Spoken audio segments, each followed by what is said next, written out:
You woke up before the sun today, not because you wanted to, not because some part of you is eager for what comes next. You woke up because 6 children are asleep in the next room, and the oldest one is 12 years old, and none of them can feed themselves yet, and that means feeding them is the first thought you have before you are even fully conscious.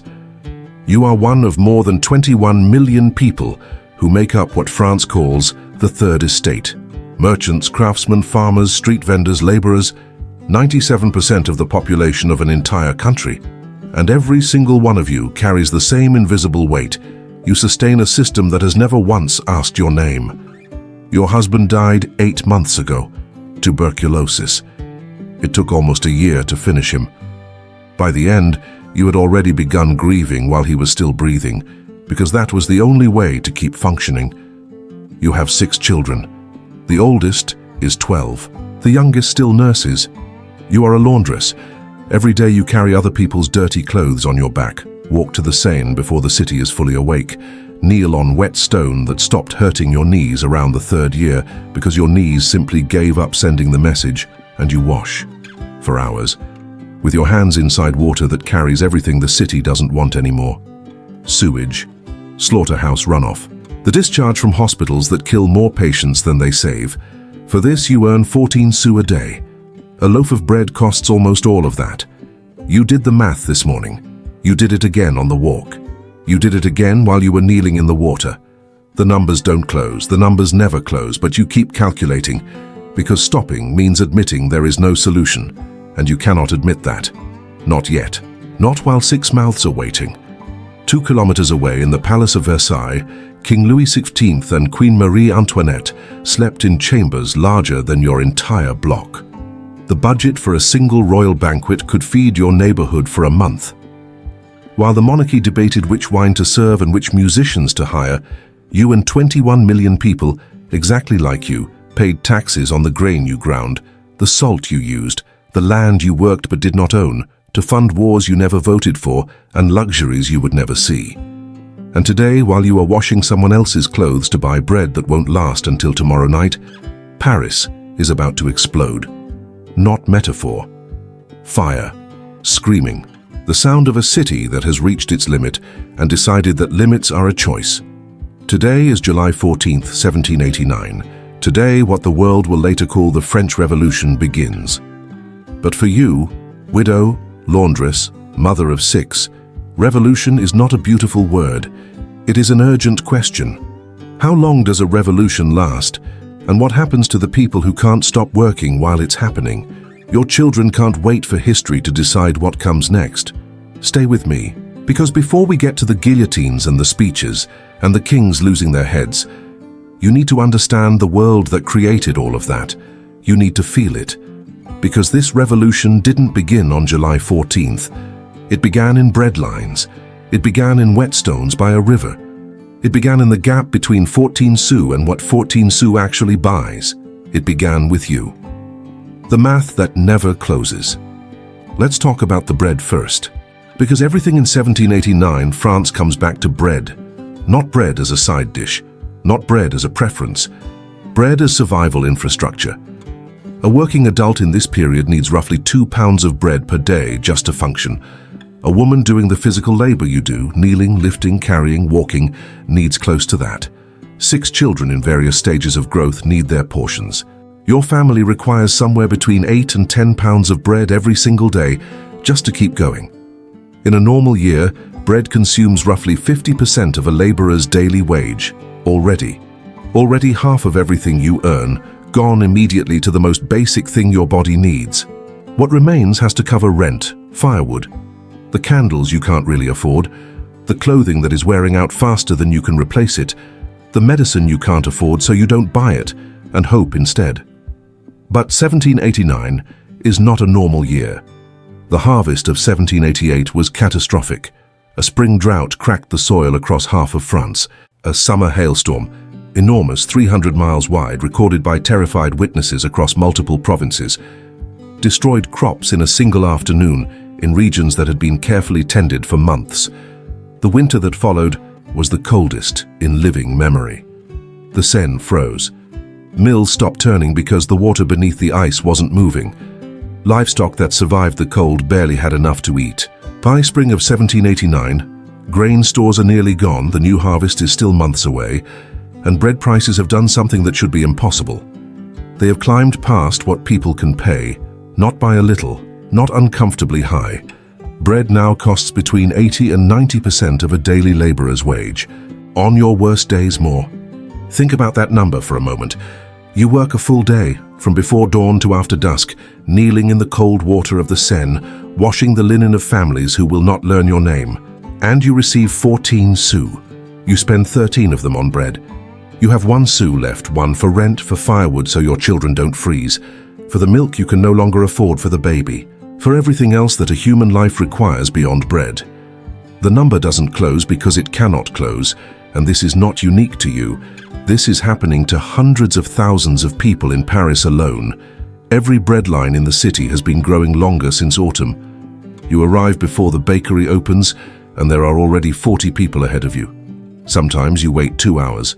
Sometimes the bread runs out before you reach the front. Sometimes the bread that remains isn't really bread, mixed with chalk, clay, substances that shouldn't be in food. Because bakers are desperate too, and they're trying to stretch their supply with whatever they have. You buy it anyway. You break it into pieces for your children, and you don't say anything about the texture, about the grayish color, about the way it tastes slightly wrong. You watch them eat, and you make sure their pieces are bigger than yours, and you tell yourself this is temporary, that something will change, that the numbers will close eventually. You have been telling yourself this for 6 months. The city that was quietly consuming you. Paris in 1789 has approximately 600,000 people inside a city that was not built for half that number. The streets in your neighborhood are narrow enough that you can sometimes touch both walls by extending your arms. The buildings lean outward on the upper floors, more space, more rent, until across certain alleys the rooftops nearly touch overhead, and the sky becomes a thin gray stripe. Sunlight reaches your window for approximately 40 minutes on a good day. You have stopped expecting it. The Seine runs through the center of everything. It is the water source. It is also the sewer. Tanneries dump their chemicals upstream. Slaughterhouses drain their blood and waste into nearby streams. Hospital runoff, household waste, the overflow from streets that become open sewers in heavy rain. All of it finds the Seine eventually. All of it moves through the same river your neighborhood draws drinking water from. You don't know what a bacterium is. Nobody does. Germ theory won't arrive for nearly a century. What you know is this: sometimes after drinking the water, people get very sick. Sometimes they die. You've learned to read the water the way farmers read clouds, imprecisely, urgently, and with the constant awareness that you might be wrong. Your husband learned the wrong lesson from the water.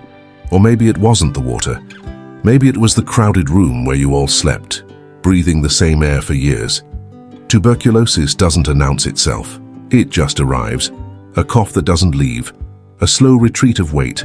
A pallor that deepens over months until the person you married is still technically there, but made of something thinner.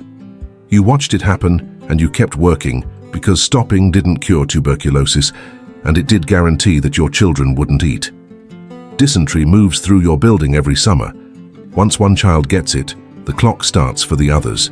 It dehydrates small bodies faster than you can replace the fluid, especially when the only available fluid is the water that started the problem.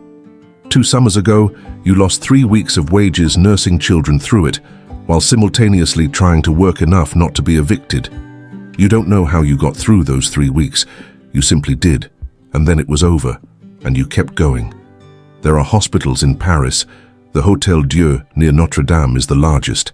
It is also, by most accounts, the most dangerous non-battlefield location in the city. Multiple patients share a single bed. Infection travels through wards the way fire travels through dry paper. The physicians, talented men by the standards of their time, have almost nothing real to offer. They can observe, they can bleed patients, which does not help and sometimes accelerates death. They can recommend rest, which is indistinguishable from doing nothing. When you fall ill, you do not go to the hospital. You rest if you can afford to stop working, which you cannot, so you work through it and hope your body holds. When your children fall ill, you do the same calculation. Rest costs wages, wages buy bread. Bread is the difference between making it to next week and not.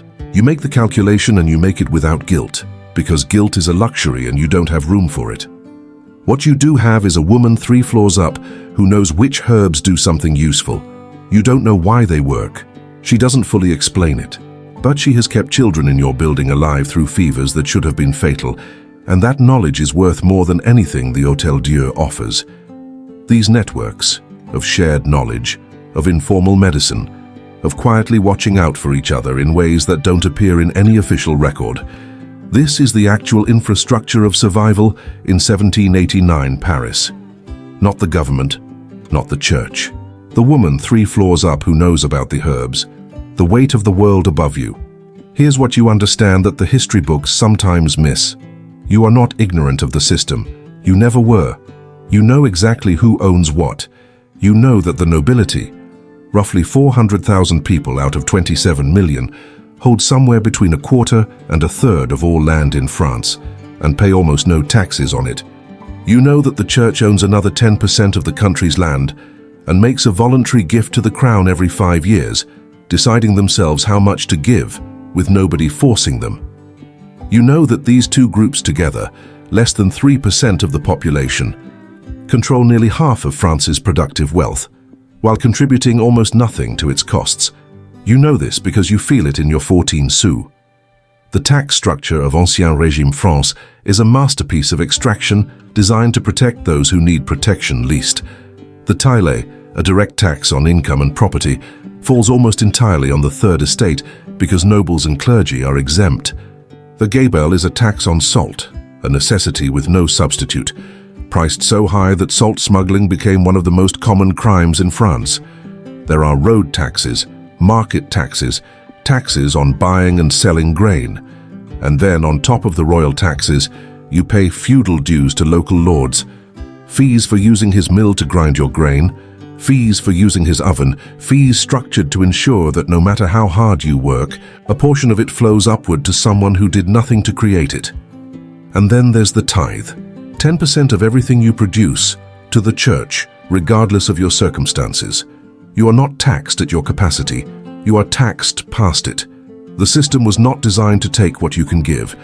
It was designed to take until there is almost nothing left, because almost nothing left still keeps you dependent and therefore controllable. You have known this your entire life.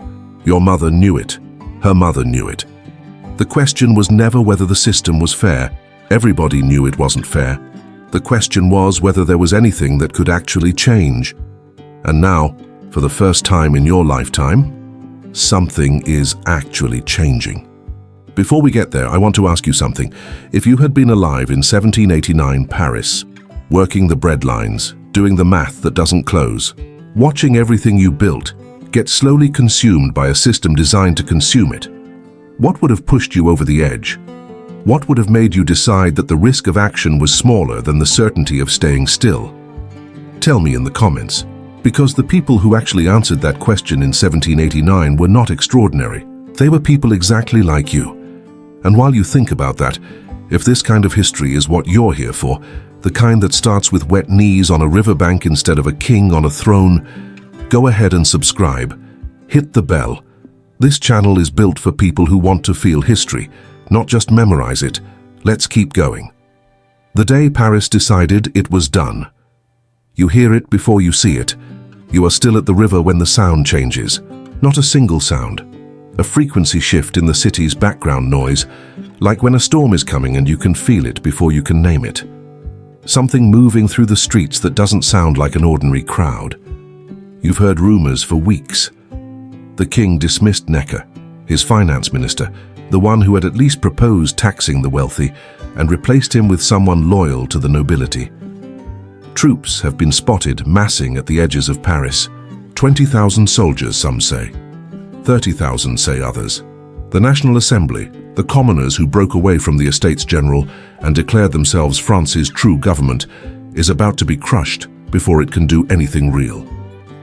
The crowd that moves toward the Bastille today is not a mob in the way that word is usually used.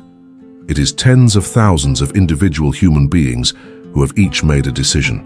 The cobbler who hasn't sold a pair of shoes in 3 months because nobody has money to buy them. The journeyman printer who has been typesetting revolutionary pamphlets and has decided the words in them are not wrong. The former soldier discharged without his pension. The market woman who has been watching her children's portions shrink since October and has run out of ways to explain to them why. They are looking for weapons. The Bastille has a cache of muskets and gunpowder. That is the practical reason. The symbolic reason is that the Bastille, a medieval fortress prison rising in the middle of Paris like a clenched stone fist, represents everything the old system is. Not justice, power. The power to imprison anyone the king chose to imprison, without trial, without appeal, without anyone outside ever knowing they were there. The governor of the Bastille negotiates, delays, stalls. The crowd outside grows. Shots are fired. Who fired first is something historians still argue. People die, nearly 100 on the attacking side before the fortress falls. When it falls, what happens is not clean. The governor is killed in the street. His head is cut off and paraded through Paris on a pike. This should not be minimized or romanticized. This is what happens when compressed rage finally releases. It does not release evenly or surgically. It releases with the full force of everything that built it, and what built it was years. Decades, generations of a system that squeezed people until something had to give. The king's troops, gathered at the edges of the city, do not intervene. Many defect to the Revolutionary National Guard. Louis XVI, informed at Versailles, asks his aide, "Is this a revolt?" The aide answers, "No, sire, it is a revolution." You don't hear about this exchange until days later. What you hear today from the women coming back from the market, from the man who runs past your corner shouting something you have to ask him to repeat, is simpler than that. The Bastille has fallen. And for one strange moment, standing in your doorway with wet hands and 6 children behind you, you feel something you don't have a word for. Not triumph, not relief. Something stranger. The sensation of a pressure so familiar you had stopped feeling it as pressure, suddenly gone.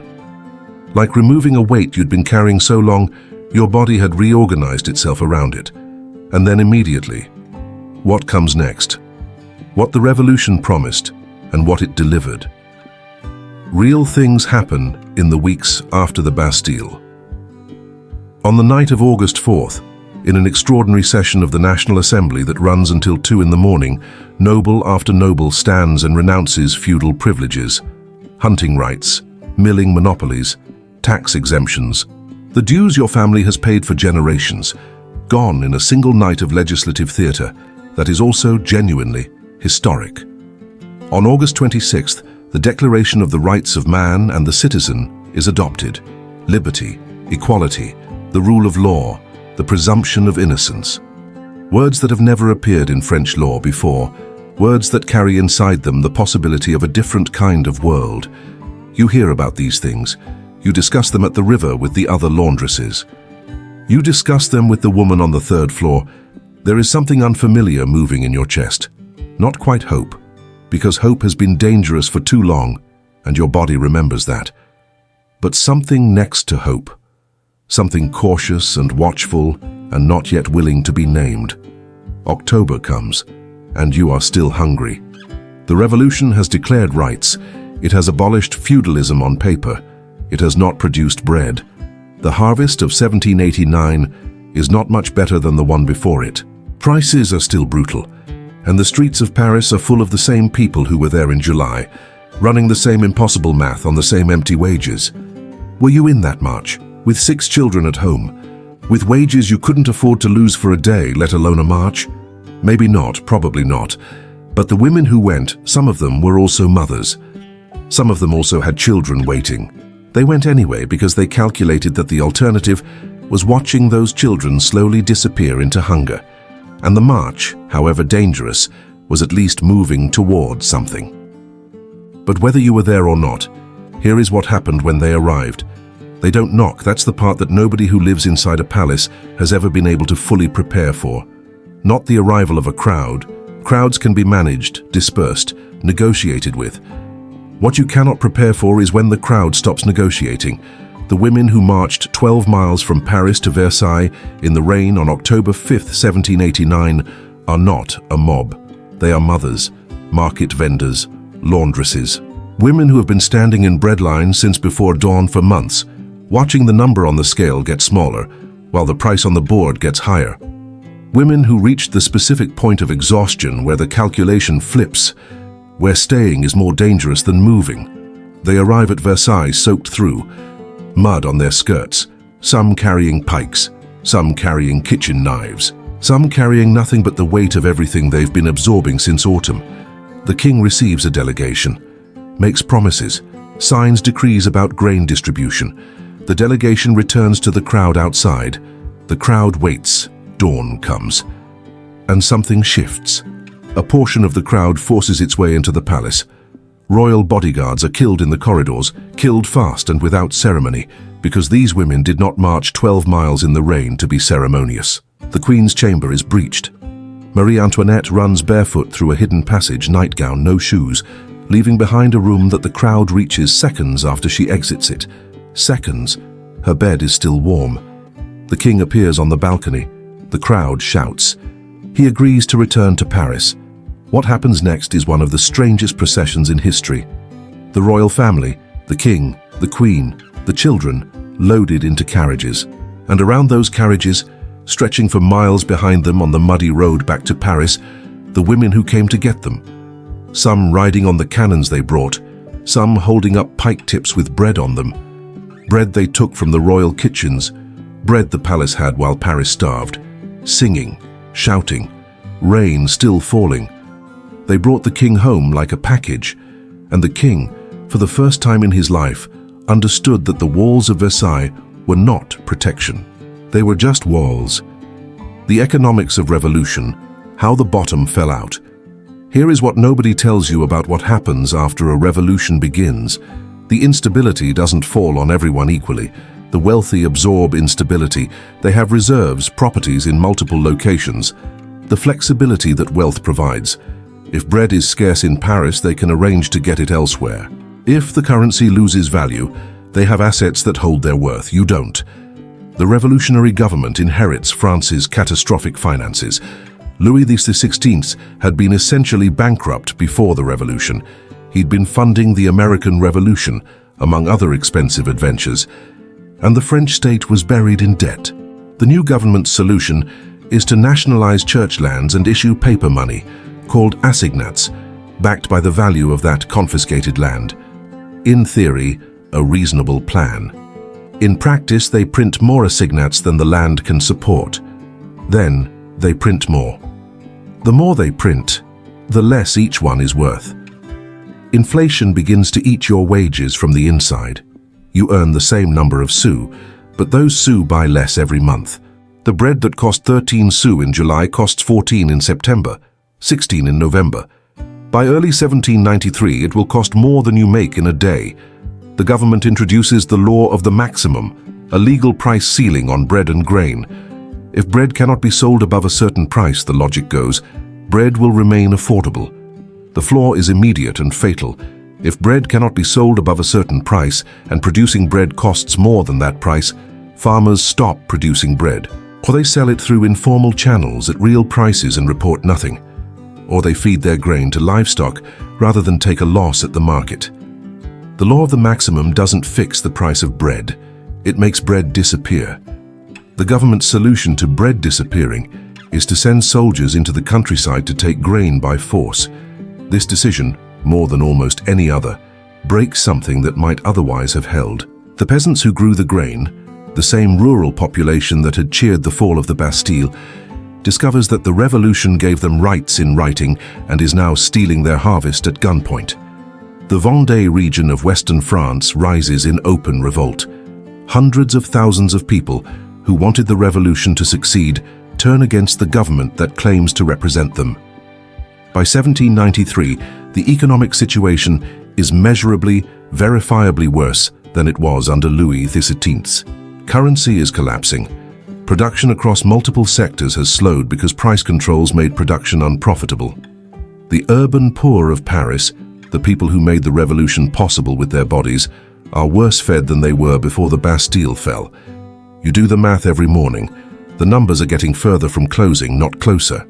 And then the king tries to run. By August 1792, Louis XVI is no longer at Versailles. After October, he was brought to Paris and installed in the Tuileries Palace. Still a palace, still surrounded by guards, still with all the furniture and the ceremony. But Paris could see his windows now. Paris could watch who came and went. The king was technically free and practically a prisoner, and everyone understood both things simultaneously. What ends that arrangement is a single catastrophic decision. In June 1791, Louis and Marie Antoinette attempt to flee France. In disguise, fake passports, a slow carriage moving through the night toward the eastern border, and the armies of foreign monarchs who they hoped would invade France and restore the old order. They are recognized at a town called Varennes, arrested, brought back to Paris. This is the moment that shifts something irreversible in the mind of the revolution, because before Varennes, there was still a faction that believed in constitutional monarchy, a king with limited power, a France that looked something like England. After Varennes, that position becomes almost impossible to hold. The king tried to run. The king was going to invite foreign armies to crush his own people.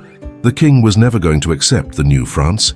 The conclusion is obvious. And in August 1792, the crowd of Paris draws it. On August 10th, the Tuileries Palace is stormed, not by an army, by the people of Paris, the sans-culottes, the working class of the city, joined by revolutionary militia from other parts of France who arrived specifically for this. Thousands of them, armed, coordinated, moving on the palace with a purpose that is different from October 1789. October was desperation. August 1792 is something colder. August 1792 is a decision. The Swiss Guard, the king's personal protection, some of the most professional soldiers in Europe, fights back. The battle is real. The casualties on both sides are real. Over 600 Swiss Guards are killed, many of them after they surrendered, because by this point, the crowd is not interested in prisoners. The king and his family flee the palace before it falls. They take shelter in the Legislative Assembly, sitting in a small box in the gallery, while the deputies debate what to do with them. The Tuileries is ransacked. The symbols of monarchy are torn from the walls, from the furniture, from the uniforms. The crowd moves through the rooms of a building that represented absolute power for generations and discovers that it is, after all, just rooms. Louis XVI is taken to the Temple prison. He will not leave it alive. The trial of Louis XVI begins in December 1792. He is charged with treason. The evidence is substantial. Correspondence with foreign powers, the flight to Varennes, documented attempts to undermine the constitution he had sworn to uphold. The debate in the National Convention is not really about whether he is guilty. It is about what guilt means for a king, whether a king can be tried as a man, whether killing a king makes you a revolution or makes you murderers. In the end, the convention votes. The result is close but unambiguous. Death by a majority. On the night of January 20th, 1793, Louis XVI meets with his family in his cell at the Temple prison. His wife, his children, his sister. They are allowed a few hours. What is said in that room is not fully recorded. What is recorded is that he asked for a priest, was given one, spent the night in prayer, and asked to be allowed to say goodbye to his family again in the morning. The request is denied. At 8 in the morning on January 21st, the carriage carrying Louis XVI moves through the streets of Paris toward the Place de la Révolution. The route is lined with soldiers. The streets beyond them are lined with people. The city is quiet in the way that large crowds are sometimes quiet. Not peacefully, but with a held breath, a collective tension that no single person is responsible for and no single person can release. He tries to speak to the crowd. He says he dies innocent, that he forgives those responsible for his death, that he hopes his blood. And here a drum roll begins deliberately to drown out his words, that he hopes his blood. The blade falls. The executioner holds the head up to the crowd. The crowd erupts, not uniformly. Some cheer, some weep. Some stand in silence that means several different things simultaneously. A man dips his hand in the blood and flings drops into the crowd. People press forward to dip handkerchiefs, souvenirs of a king. Marie Antoinette follows him 9 months later, in October 1793. Her trial is rushed, uglier, the charges more desperate. She is brought through Paris on an open cart, hair cut, hands bound behind her. Unlike her husband, she goes in silence. She accidentally steps on the executioner's foot on the scaffold and says, "These are the last recorded words. Monsieur, I beg your pardon. I did not do it on purpose." Then it is over. The revolution has just crossed a line it cannot uncross. There is no going back to a king after this. There is only forward, into whatever forward turns out to be. When the danger changed its shape.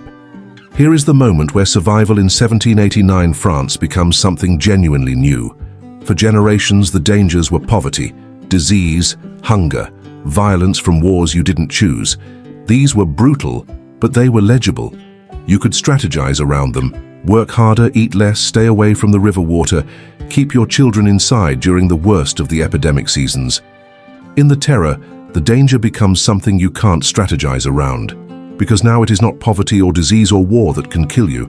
It is a word from a neighbor. The law of suspects passed in September 1793 creates a new kind of criminal.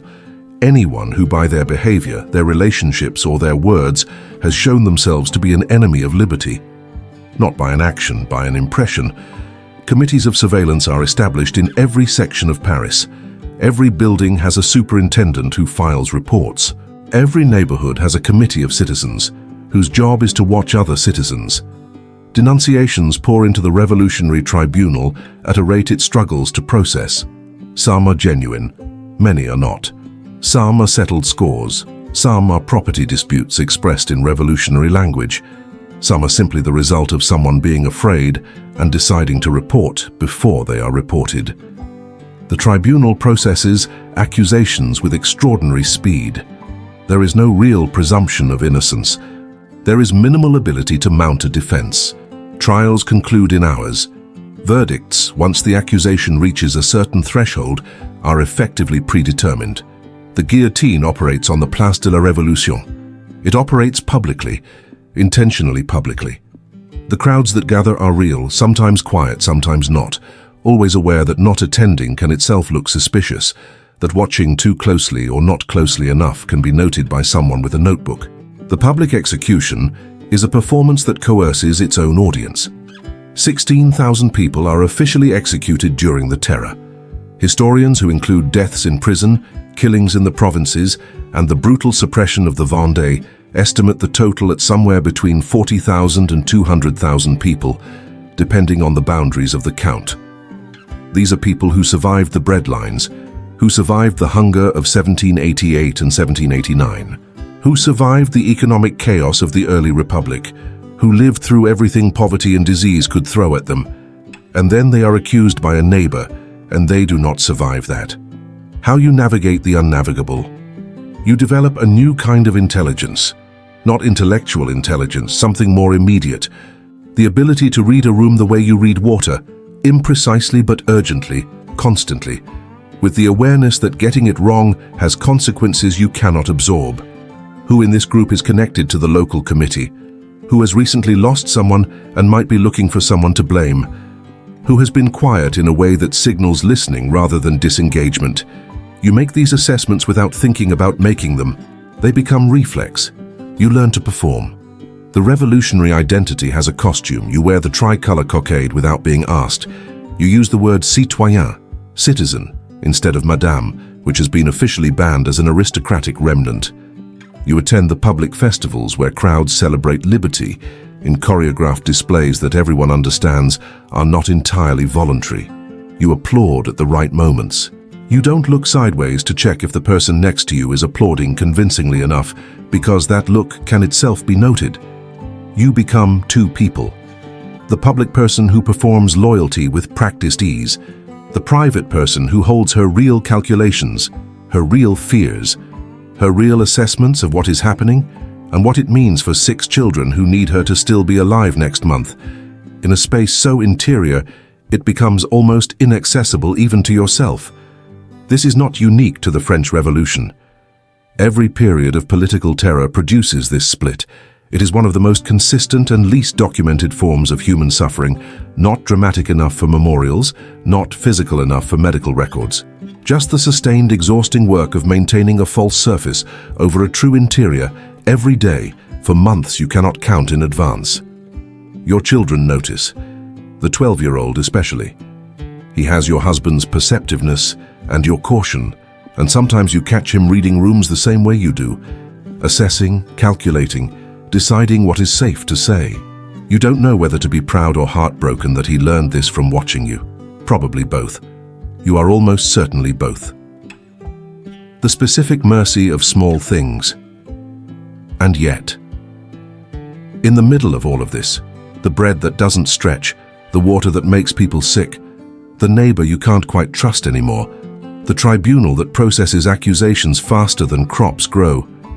In the middle of all of this, life continues to produce small specific mercies that are not small at all. The child who woke up with a fever yesterday wakes up today without one. The woman on the third floor brings you a portion of something she cooked because she made too much, and you both know she made too much on purpose, and neither of you says that. The baker on the corner, who technically cannot sell bread above the legal price, and who therefore technically does not give you a larger portion because you are a widow with 6 children, and he has known you for 4 years, gives you a slightly larger portion. Your oldest son, the 12-year-old, comes home one afternoon with 2 potatoes he found somewhere and does not explain where, and places them on the table with the solemnity of someone presenting something precious, which he is, and you thank him in a voice you have to carefully control. These are not heroic acts. They are not the acts that get written into history. They are the acts that actually kept people alive. The informal networks of mutual aid that functioned beneath and around, and sometimes despite the official systems, of government, of ideology, of revolution, that claim to be managing people's lives. You fed your children through a revolution, through a terror, through a currency collapse and a bread shortage, and a decade of political upheaval that never stopped to ask what you needed. You fed them not because the system helped you, because you and the woman on the third floor, and the baker on the corner, and the 12-year-old who found 2 potatoes built something that the system couldn't be bothered to build. Something small and informal and unrecorded, and absolutely essential. What happened to the revolution? Robespierre is denounced in the National Convention in July 1794. He attempts to shoot himself before the arrest, fails, and is taken to the guillotine with a bandaged jaw. When the executioner removes the bandage to position his head in the brace, Robespierre screams. It is the last sound he makes. The terror ends. Not because anyone solved the problems that created it, because the people running it ran out of enemies who weren't also themselves. The Thermidorian reaction follows, a purge of the most radical elements, the abolition of the maximum price laws, a gradual return to something resembling normal commerce.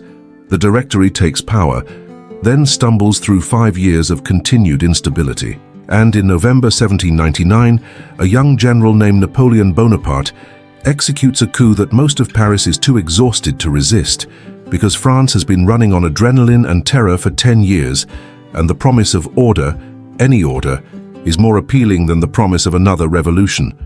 Napoleon will give France an emperor. After Napoleon, there will be kings again. The revolution is over. Almost all of its leading figures are dead, executed by the machine they built or exiled, or simply broken by what they participated in. Whether all of this bloodshed actually got France anywhere is a question historians still genuinely argue. The feudal system is gone, and it will not come back. The idea that authority derives from the people rather than from God has been embedded in the political consciousness of an entire country in a way that cannot be quietly unembedded. These are real and lasting things, but the peasants of the Vendée who were slaughtered by the tens of thousands, they did not experience the revolution as liberation. The urban workers of Paris, who were still hungry in 1794, as they had been in 1788, they did not experience the revolution as liberation. The women who marched to Versailles in the rain and organized the bread networks and kept households functioning through a decade of chaos, They did not receive the political rights the revolution's language implied. They received the continuation of a world that expected everything from them and guaranteed very little. What you passed down your youngest child, the one who was still nursing on July 14th, 1789, grows up in a France that is technically different and practically familiar. You will not live to see Napoleon fall. You may not live to see 1800. The life expectancy of a laundress in Paris in this period is not generous, and yours has been harder than most. But what you pass down is not nothing, it is knowledge, the specific embodied knowledge of how to survive in conditions designed to prevent it, how to read a room, how to build networks of mutual aid in the margins of systems that don't care whether you live, how to do the math that doesn't close and keep moving anyway, because stopping is not an option, and so it simply isn't. Your oldest son, the 12-year-old who watched you navigate the terror with two expressions, the public one and the real one. He carries this. He passes it to his children, not in speeches, not in writing, in habits, in instincts. In the particular way, certain families know how to take care of each other in emergencies, how to make something from almost nothing, how to recognize danger early and calculate quietly and keep going. This is not the history that gets taught. It is the history that gets lived, and it is quietly the most important history there is. One last thing before you go. The French Revolution is usually told as a story about ideas, liberty, equality, fraternity, and those ideas mattered. They echoed across the world for centuries, and they still echo now. But the revolution was also a story about 14 sous and a loaf of bread that costs 13 of them, about wet knees on a cold riverbank, about 6 children asleep in the next room who don't know yet that history is happening outside their window, about a woman who did not choose revolution, did not ask for revolution, and survived it anyway because she had already been surviving things her whole life, and she knew how. History remembers the names of the men who wrote the speeches. The women who kept Paris fed while the speeches were being written are mostly anonymous, but they were there, every single day. And without them, none of the rest of it would have been possible. Now I want to hear from you. In Paris in 1793, at the height of the terror, would you have spoken out or gone silent? Would you have marched to Versailles in the rain or stayed home with your children? Is there a moment in this story where you think you would have broken? Or a moment where you think you would have found something you didn't know you had? Tell me in the comments. I read every single one, and the conversations that happened there are some of the most interesting ones I've seen anywhere. And if this is the kind of history you want more of, the kind that puts you inside the breadline, not just in front of the painting, subscribe, hit the bell. Because the next reconstruction is already being built, and it may be even harder to escape.